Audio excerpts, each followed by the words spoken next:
Oh, euh.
Mesdames, Mesdemoiselles et Messieurs, chers collègues, chers confrères, vous savez, cette rencontre a été initiée pour témoigner ma sincérité à tout ce que j'ai dit depuis le début de la campagne. J'ai dit au début de la campagne que j'étais Massango. Ça vous gêne peut-être, mais c'est la vérité. Et que, en tant que Massango, je venais apporter ma petite pierre à l'édification de ce pays. Vous savez, il y a un médecin, ma petite sœur, docteur Makaya, au CHUL. Elle a dit, docteur, vous êtes de quelle ethnie? Je lui ai dit que j'étais Massango. Oh, donc les Massango aussi ont des docteurs. Alors, c'est presque un miracle d'avoir un Massango docteur. Je lui dis non, les Massangos sont brillants, ils sont très brillants.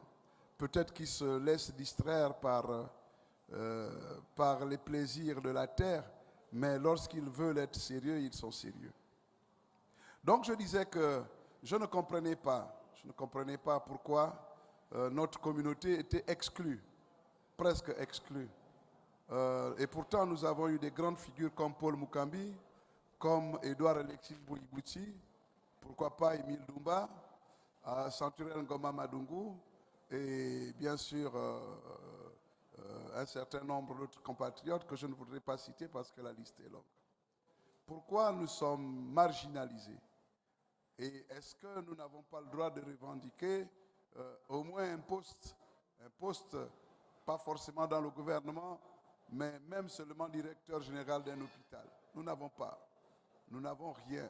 Et nous n'avons pas commis le péché originel. Ce n'est pas vrai. Donc, après, on m'a dit que j'étais tribaliste. J'étais tribaliste parce que je me définissais comme le candidat du Sud. Mais le candidat du Sud, ce n'est pas le candidat du Sud, c'est-à-dire l'Angouni et la Nyanga. Le candidat du Sud, c'est le candidat qui fait, malheureusement ou heureusement, opposition au candidat du Nord. Nous sommes un pays qui, en réalité, se trouve sur deux bornes. Il y a le Nord et le Sud. Et c'est comme ça que les politiques ont géré notre pays. Malheureusement, jusqu'à présent, ce pays est géré comme ça. Et puis, j'ai compris qu'ils n'ont pas perçu mon message. Alors, je leur dis, puisque vous pensez que je suis tribaliste, alors je vais vous avoir au mot. Je suis le candidat de la corporation, candidat des médecins, candidat du personnel soignant. Ça veut dire quoi? Ça veut dire que là-bas, vous avez toutes les ethnies du Gabon et donc je suis le candidat du Gabon. C'est ça, en fait, réellement le message qu'il faut retenir. Je suis le candidat du Gabon.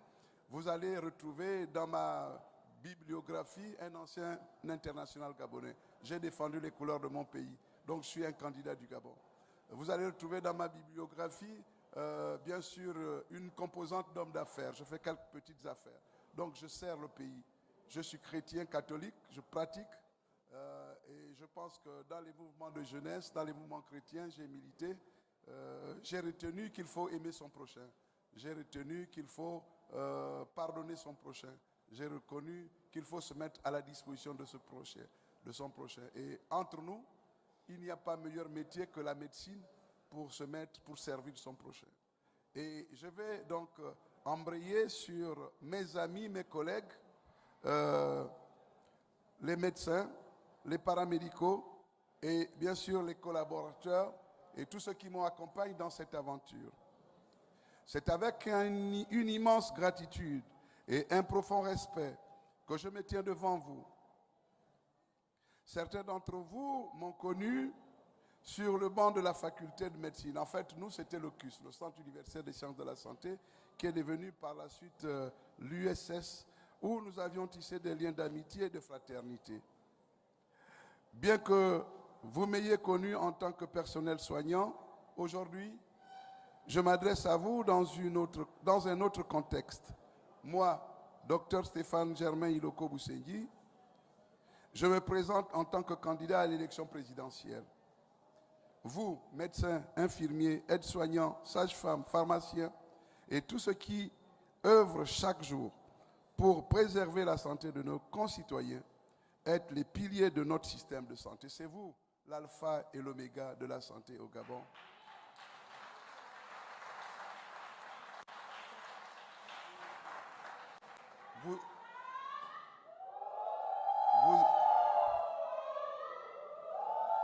Vous avez certainement suivi, on l'appelle nous Steph, mais il y a Papa Chimina qui nous a arraché le nom. Elle s'appelle maintenant Chimina. Elle s'appelle plus Stéphanie Iloko, elle s'appelle Madame Chimina Stéphanie, née Iloko, née Yoyo Iloko. Alors donc, elle vous a dit que dans notre famille, nous avons été souvent très frappés par ou bien une crise sanitaire, ou bien sûr, un accident de la voie publique. Mais tout ça, c'est pour vous dire que la santé n'a pas de prix. Et je vais placer la santé au cœur de mon projet de société, autour de 4 axes stratégiques adaptés aux réalités de notre pays. J'ai dans la salle des syndicalistes, j'ai dans la salle des anciens syndicalistes. Je vais vous rappeler qu'un de nos confrères a été emprisonné parce qu'il a voulu sauver la vie d'une mère. Et vous le savez tous, c'est révoltant, c'est révoltant. Et le gouvernement, par le biais de notre ministère, nous a permis d'exprimer nos attentes. Nous avons dit qu'il fallait la révalorisation des métiers de la santé. Mon projet de société, pour répondre à cette question, vise à redonner au personnel soignant ses lettres de noblesse. Parce que je mesure les difficultés auxquelles vous êtes confrontés, nous sommes confrontés au quotidien. Les affectations sans salaire. Vous avez des médecins, des infirmiers, des sages-femmes, des pharmaciens qui aujourd'hui sont encore en pré-salaire. Et ils y sont restés 3, 4, 5 ans. J'ai une jeune petite consoeur qui est aujourd'hui au Maroc. Elle est là, dans la misère. Elle a un pré-salaire alors qu'elle est en spécialité de spécialité. Les spécialisations sont non reconnues par la fonction publique, faute de mise en stage des carrières soignantes. Vous savez, nous, à la fonction publique, nous sommes des médecins de la fonction publique. Nous répondons donc aux exigences de la fonction publique. Lorsque vous n'avez pas été mis en stage par la fonction publique, votre diplôme, entre guillemets, n'est pas pris en compte dans le reclassement. Et nous nous sommes battus à ce moment-là pour dire mais non, on ne nous utilise plus comme des généralistes, on doit nous utiliser comme des spécialistes parce que nous avons le titre, parce que nous avons la qualité. Mais on ne reclasse pas au Gabon. Les militaires sont mieux gérés, du moins sur le plan des ressources humaines, que les autres corps de métier. Et je pense que c'est une injustice. Vous ne pouvez pas demander à des hommes et des femmes de se surpasser, de prendre le risque d'attraper le VIH-Sida, d'attraper l'hépatite virale, d'attraper même la tuberculose, d'attraper quel type de maladie. Vous ne pouvez pas, vous n'avez pas le droit, et de les faire travailler comme des esclaves. Et moi, ça me révolte, ça me révulse, et je veux porter ce projet le plus haut possible. Et ça justifie d'ailleurs l'objet de ma candidature. Pour moi, je vous assure, croyez-moi, c'est le personnel soignant qui est le cœur battant de notre système de santé. Vous pouvez avoir des scanners, vous pouvez avoir des des radios, vous pouvez avoir des laboratoires de dernière génération. Si vous n'avez pas un personnel soignant performant, vous n'aurez rien. Donc le recrutement de la fonction publique, vous savez, cette question a été posée. À quel moment doit-on recruter les médecins? Mais le médecin, en réalité, qui est à l'internat, il passe 2 années pratiques. Et moi, je crois qu'il faut intégrer les médecins à partir de la 6e année pour permettre à ces médecins d'aller en stage avec le statut. Lorsqu'ils soutiennent, ils ne sont plus stagiaires parce qu'à la fonction publique, les 2 premières années sont des années qui vous imposent le statut de stagiaire. Et en réalité, à notre époque, pour être autorisé ou admis à aller en stage, vous devez d'abord faire 4 années comme médecin généraliste parce que vous avez justement le statut de médecin stagiaire. La révision des situations administratives pour ceux ayant eu des qualifications additionnelles. Il y a des médecins qui sont d'abord pédiatres par exemple, et puis qui font néonatologie. Il y a par exemple des médecins qui sont chirurgiens généraux, et puis qui font la neurochirurgie. Donc ces formations spécialisées additionnelles doivent être prises en compte parce que tout travail mérite salaire. La conception et l'implémentation de plans de carrière. Il faut, vous savez, au ministère de la Santé PLUG, c'est une injustice. Nos amis de l'enseignement supérieur sont assistants, ils sont maîtres assistants, ils sont maîtres de conférences agrégés et ils sont agrégés. Nous, à la fonction publique, nous sommes médecins, c'est tout. Alors que nous devons bien sûr, concevoir une autre forme de stratification. Les praticiens hospitaliers, c'est une nomenclature qui doit prendre en compte notre expertise et notre ancienneté. Il faut régler la question d'opportunités de formation dans les secteurs médicaux prioritaires. Vous savez, à l'époque, on mettait comme priorité la gynéco, la pédiatrie, la chirurgie et bien sûr la gynéco, la chirurgie, la pédiatrie. Aujourd'hui, la médecine s'est développée, il faut pousser les spécialisations, permettre aux médecins d'être compétitifs. Et nous avons des médecins qui aspirent à cela, donnons-leur la chance d'aller parfaire leur spécialisation. Vous savez, je suis triste lorsque je vois les plateaux techniques aujourd'hui. J'étais inspecteur général de la santé, je vous assure, mon objectif était de faire en sorte que les structures soient aux normes. Il n'y avait pas beaucoup qui étaient aux normes. J'avais d'ailleurs, sur le plan de la médecine privée, exigé la fermeture d'un certain nombre de structures médicales. Mais bon, regardez maintenant au niveau de l'hôpital public, le plateau technique est obsolète.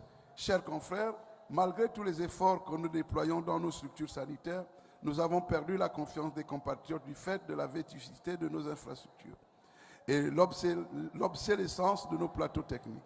Trop souvent, le personnel soignant reçoit la colère et les injures des usagers alors que lui-même se retrouve désormais désarmé devant les coupures d'électricité intempestives, le manque de médicaments, le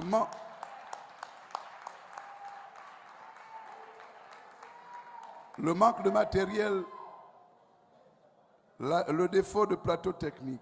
Au lieu d'être des lieux d'excellence, nos formations sanitaires deviennent des lieux de souffrance. Souffrance pour les malades, souffrance pour les médecins, souffrance pour tout le monde. Et je crois qu'il faut faire vraiment la part des choses.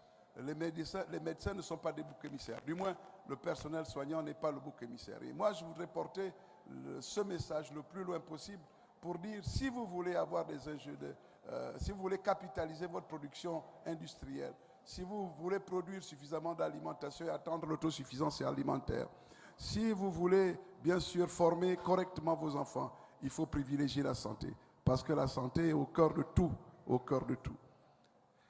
Étant au fait de ces difficultés, je m'engage à un plan massif de modernisation des infrastructures hospitalières qui inclut la réhabilitation de nos centres de santé, la porte d'entrée de nos systèmes de santé, l'éradication des déserts médicaux par la construction d'hôpitaux d'arrondissement pour renforcer l'offre de soins périphériques, l'acquisition de matériel et équipements conformes aux normes sanitaires avec la mise en place systématique de contrats de maintenance préventive et curative de ces équipements, la réhabilitation et la construction de logements pour le personnel de santé effectué à l'intérieur du pays. Vous savez, ces questions, elles sont rébarbatives, mais je vous assure, ce sont des questions absolument qui restent d'actualité. Lorsque j'étais inspecteur général de la santé, je disais qu'on ne peut pas faire une bonne médecine si notre carte sanitaire n'est pas... regardez Libreville. Le CHU d'Ovendo n'est pas un hôpital d'Ovendo. C'est un hôpital de spécialité. Donc si vous supprimez le CHU d'Ovendo, vous n'avez pas un hôpital pour Ovendo. Alors qu'il faut d'abord un hôpital pour Ovendo et laisser le CHU comme étant le dernier palier de la prise en charge des malades. Nous n'avons pas un hôpital d'Akanda. Le CHU de l'hôpital militaire, ce n'est pas un hôpital d'Akanda, c'est un hôpital de référence. En principe, à côté de cet hôpital, il fallait un hôpital de l'arrondissement ou de la commune. Et ça, c'est partout. Nous avons détruit, nous avons galvaudé notre carte sanitaire. Et il faut revenir aux fondamentaux. Il y a l'hôpital, il y a l'infirmerie, il y a la case de santé, il y a le dispensaire, il y a l'infirmerie, il y a l'hôpital départemental, il y a l'hôpital régional, et nous avons l'hôpital provincial, et nous voulons mettre un hôpital régional. Et au-dessus de l'hôpital régional, le centre hospitalier universitaire, parce que c'est l'hôpital national. On ne peut pas partir de l'hôpital régional sans passer par l'hôpital. On ne peut pas passer de l'hôpital départemental sans passer par l'hôpital régional et se retrouver à l'hôpital général, au CHU, parce que le CHU, c'est la référence, c'est le dernier palier. C'est le dernier palier et ça fait que quand vous vous retrouvez à l'hôpital, au CHU, vous avez un nombre de malades croissant, très important, et la prise en charge est difficile. Le troisième volet, c'est l'accessibilité du médicament en milieu hospitalier. Ce sont des questions que j'ai abordées depuis 10 ans, depuis 15 ans. Vous savez, la question du médicament, et je l'ai dit tout à l'heure sur une chaîne de télévision. L'optimisation des soins de santé repose également sur l'accès aux médicaments et autres produits de pharmacie au chevet du malade. Nous devons refuser que les parents aillent acheter les médicaments la nuit à la pharmacie de la ville. Et souvent, ils arrivent trop tard, les gens sont morts. Nous devons refuser que la poche de sang soit recherchée à 10 km alors qu'on revient pour retrouver quelqu'un qui est mort. Vous savez, vous êtes les personnels soignants. Moi, j'étais hospitalisé, comme a dit Stéphanie. Mais nous n'avons pas une couverture maladie. Nous sommes soignés par nos confrères, mais nous n'avons pas une couverture maladie. Ça, ce n'est pas juste. On ne peut pas soigner lorsque nous ne sommes pas nous-mêmes en sécurité. Je vous ennuie. Je suis en train de vous dire que la question est grave, d'abord pour nous-mêmes et pour notre pays. Si nous voulons atteindre la prospérité pour notre pays, il faut que nous mettions la santé au cœur de nos préoccupations. Et le prochain président, j'espère que ce sera moi qui suis devant vous. Je ferai tout pour que la médecine, la santé, que les métiers de la santé soient logés dans un cadre prioritaire. Ceci va permettre justement à notre pays de décoller d'un cran, de reculer l'âge de l'espérance de vie. On raconte, regardez tous les week-ends, tous les vendredis soirs, il y a plus de 40 corps par maison des pompes funèbres. Il faut réduire ce nombre macabre. Il faut donc donner aux médecins, aux infirmiers, aux sages-femmes la possibilité d'être performants. Moi, je terminerai pour dire, vous savez, l'autorisation d'ouverture des cliniques et des infirmeries, ça doit faire l'objet d'un examen minutieux. Vous ne pouvez pas avoir une salle d'accouchement dans une maison si vous n'avez pas à côté un bloc opératoire. Parce que si vous avez un problème de progression du travail, mais mon Dieu, comment vous allez faire pour mettre le malade dans l'ambulance? Vous n'avez même pas d'ambulance. On peut parler toute la nuit, croyez-moi. Je peux vous entretenir toute la nuit. Je suis passionné par les questions de santé. Et je suis déterminé à me battre pour vous, chers confrères. Je sais que vous avez peut-être choisi votre camp. Je ne vous en voudrais pas, mais je suis déjà très engagé et je souhaite que demain, président de la République, demain, que ce soit à la tête du pays, quelqu'un qui a à cœur les questions de santé. Et je vous remercie.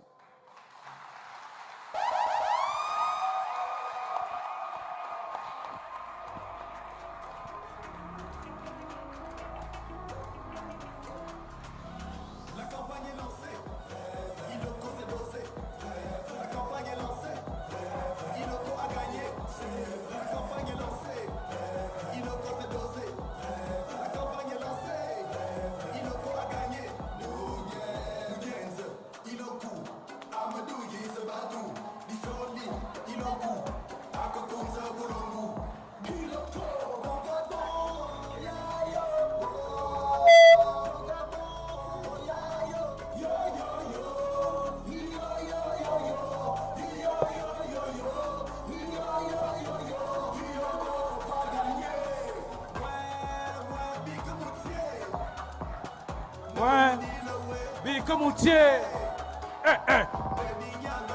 Dis comment tu es. Dis comment tu es.